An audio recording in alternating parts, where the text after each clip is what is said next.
उस वक्त यूपी में एक ठाकुर मुख्यमंत्री थे वीपी सिंह। 80 का दशक था। फूलन देवी ने 22 ठाकुरों को मार डाला था। फूलन देवी के साथ 18 दिन तक 20 से ज्यादा ठाकुरों ने गैंगरेप किया। 80 के दशक में फूलन के सामने इंदिरा गांधी ने भी घुटने टेक दिए थे और यूपी के सीएम को हत्याकांड के बदले इस्तीफा सौंपना पड़ा था। फूलन देवी का खौफ कितना ज्यादा था, इस बात का अंदाजा लगाने के लिए बस आप इतना समझिए कि उस वक्त की तत्कालीन प्रधानमंत्री इंदिरा गांधी ने भी घुटने टेक दिए थे। उस वक्त यूपी के तत्कालीन सीएम वीपी सिंह को कानपुर के बहमई कांड के बाद इस्तीफा देना पड़ा था।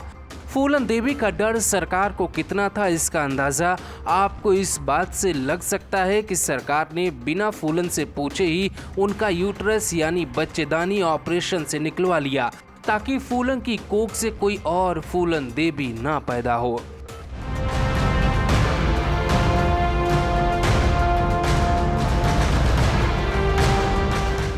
अंग्रेजी किताबों की लेखक अरुंधति रॉय अपनी किताब में लिखती हैं, जेल में फूलन देवी से बिना पूछे ऑपरेशन कर उनका यूट्रस निकाल दिया गया। डॉक्टर ने पूछने पर कहा, अब ये दूसरी फूलन नहीं पैदा कर पाएगी। एक औरत से उसके शरीर का एक अंग बीमारी में ही सही पर बाहर कर दिया जाता है और उससे पूछा तक नहीं जाता है।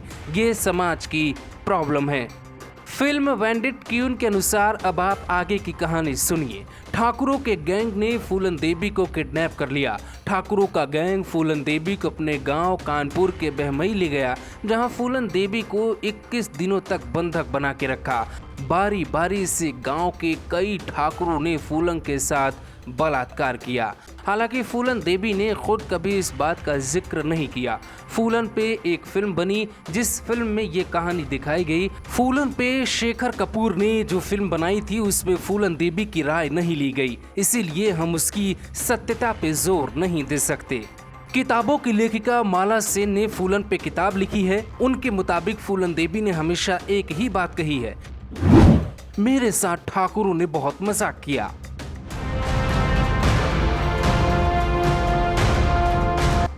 इस घटना के बाद यूपी के तत्कालीन मुख्यमंत्री वीपी सिंह को इस्तीफा देना पड़ा। बहमई घटना के बाद फूलन देवी ने छिपने के लिए मध्य प्रदेश के जंगलों का सहारा लिया। यूपी के बुंदेलखंड से मध्य प्रदेश की सीमा लगती है और नजदीकी जिला है भिंड, जहां के एसपी से बात कर फूलन देवी को समझाया गया, आप सरेंडर करें। फिर साल 1983 में फूलन देवी ने मध्य प्रदेश के उस वक्त के तत्कालीन मुख्यमंत्री अर्जुन सिंह के सामने सरेंडर कर दिया। इत्तेफाक की बात है कि फूलन का गैंगरेप जिन लोगों ने किया वो ठाकुर जाति के लोग थे। जिस मुख्यमंत्री ने यूपी में इस्तीफा दिया वो ठाकुर समाज के थे, जिनका नाम वीपी सिंह था। फूलन ने जिनको मारा वो सभी ठाकुर थे। फूलन ने 1983 में जिनको सरेंडर किया वो भी मध्य प्रदेश के तत्कालीन मुख्यमंत्री अर्जुन सिंह थे। फिर फूलन ने 1994 में जिससे शादी की वो भी ठाकुर समाज का था। दिलचस्प बात यह है कि साल 1999 में फूलन देवी ने जो अपना आखिरी चुनाव जीता वहां भी वीरेंद्र सिंह मस्त यानी कि एक ठाकुर को हरा कर जीता।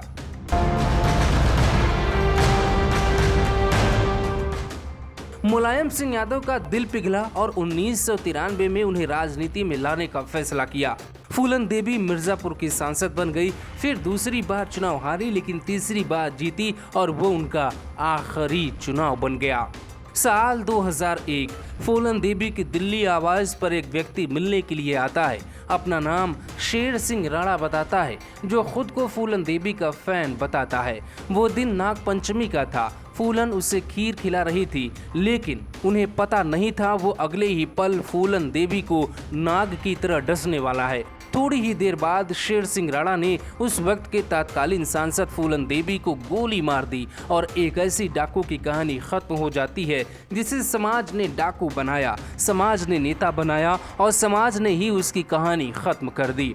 यूपी का बुंदेलखंड, यहीं पैदा हुई थी फूलन देवी। 10 अगस्त 1963 को यूपी के जालौन के घूरा का पुरवा में फूलन का जन्म हुआ था। किसी को अंदाजा नहीं था कि मात्र 40 साल की उम्र में ही फूलन की कहानी में इतने मोड़ आएंगे। ये कहानी आपको कैसी लगी जरूर बताइएगा। Bureau report, global Bharat TV.